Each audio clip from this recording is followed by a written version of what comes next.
पति अपनी पत्नी को लेकर आया।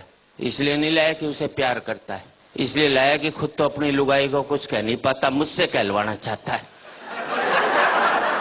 भाई मर्द के बच्चों तो खुद बोलो अपनी लुगाई को, वहां सबकी टैं बोल जाएगी। कई बार तो मुझे ऐसे लगता है जैसे इस देश के पतियों ने मुझे सुपारी दी हुई हो कि हम तो कुछ नहीं कहेंगे, तू कह दियो हमारी तरफ से। या देखा जाए तो इस देश के पतियों का मैं अम्बेडकर हूं। ये बेचारा शोषित समाज जो आज तक ऊपर नहीं उठ सका, इसको मेरे जैसे ही संतों की आवश्यकता है। इस देश के पतियों को एक संत मिला है, इसके लिए उसका स्वागत कर सकते हैं। बोलो पत्नी नहीं देखे बस इस हिसाब से ताली बजाओ। और वैसे भी देखा जाए तो आजकल मार्केट में बहुत संत घूम रहे हैं, और दूसरे शब्द में कहूं तो मार्केट वाले संत घूम रहे हैं। जिस संत के पास जाओ एक ही बात कहेगा, माया त्याग दो। बोले क्या करें? बोले मुझे दे दो। हर एक चाहता है वो तो करोड़पति बन जाए और आप बाबा जी बन जाओ। लेकिन मैं इतना ही कहना चाहता हूं, अभी मैं अमेरिका गया, मैंने वहां देखा पति पत्नी बहुत प्यार करते हैं। सड़क पर चलते चलते प्यार कर लेंगे, ट्रेन में बैठे बैठे प्यार कर लेंगे। हिंदुस्तान में तो पति सारा घर में प्यार नहीं करता, बाहर की तो बात छोड़ दीजिए। इतना प्यार करते हैं अमेरिका में पति पत्नी की, उनका प्यार का कोटा 2 साल में पूरा हो लेता है, फिर वो तलाक ले लेते हैं। हिंदुस्तानी पति पत्नी सुबह प्यार करेंगे, शाम को माथा फोड़ लेंगे, तो जिंदगी भर प्यार का कोटा पूरा ही नहीं हो पाता। इसलिए हमारे यहाँ कहते हैं 7 जन्मों तक साथ निभाएंगे, क्योंकि हम एक जन्म में प्यार का कोटा पूरा नहीं कर सकते। हंसने की बात नहीं, आपको अगले जन्म में दूसरी लुगाई चाहिए, तो इस जन्म में इस वाली को खूब प्यार करो, अपना कोटा पूरा कर लो बस। भगवान अगले जन्म में दूसरी दे देगा, और नए कोटा पूरा करेगा तो 70 जन्म तक यही मिलने वाली है। हंसने की बात नहीं है, कल से जिस पत्नी को पति प्यार करने लग जाए तो समझ लेना साले के दिल में खोट है, वो चाहता ही नहीं कि अगले जन्म में ये। मैंने तो टेक्निकल बात बता दी। अच्छा, मैंने रिसर्च की कि इस देश में पति पत्नी से डरता क्यों? हमें जितनी भी ताकतें मिलती हैं सब औरतों से मिलती है।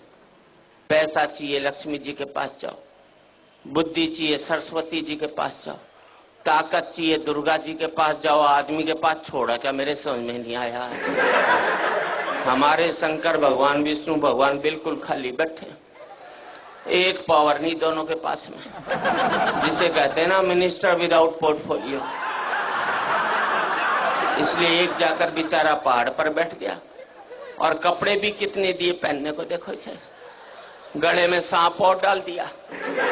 थोड़ी कसर बची थी तो जटा से गंगा और निकलवा दी ठंड के अंदर। पीने को मांगा तो विष पिला दिया। ऐसे में आदमी तांडव नहीं करेगा तो क्या बांसुरी बजाएगा? वैसे दूसरे को शेषनाग पर लिटा दिया, वो भी समुन्द्र में दूर दूर तक पीने का पानी भी नसीब नहीं हो सकता। अच्छा, दोनों बेचारे आपस में रोना भी नहीं रो सकते कि एक पहाड़ पर बैठा एक सागर में लेटा है, वरना दुखी पति आपस में बात करके मन हल्का कर लेते। एक हमारी जान को आ गया करवा चौथ का व्रत, पता नहीं लुगाई कब तोड़ दे। इधर व्रत टूटा उधर पति साथ, क्योंकि पति की जिंदगी के लिए रखा जाता है।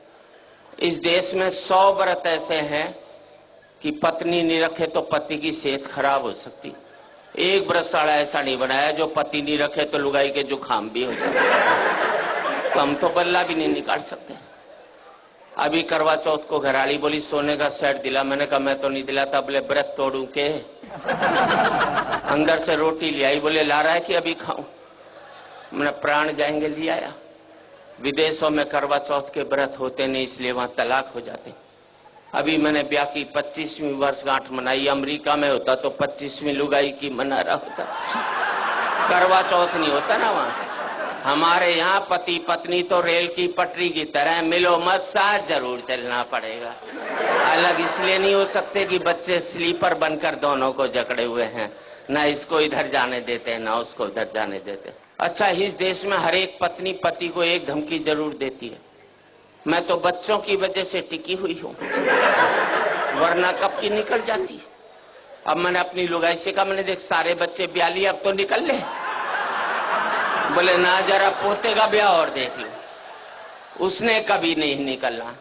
और मैं आप सबसे एक ही बात कहना चाहता हूं, जिन परिवारों ने ये बच्चों के स्लीपर मजबूत रख लिए वो पति पत्नी इकट्ठे रह गए, जिनके ये स्लीपर कमजोर हो गए वो पति पत्नी भी अलग रह गए।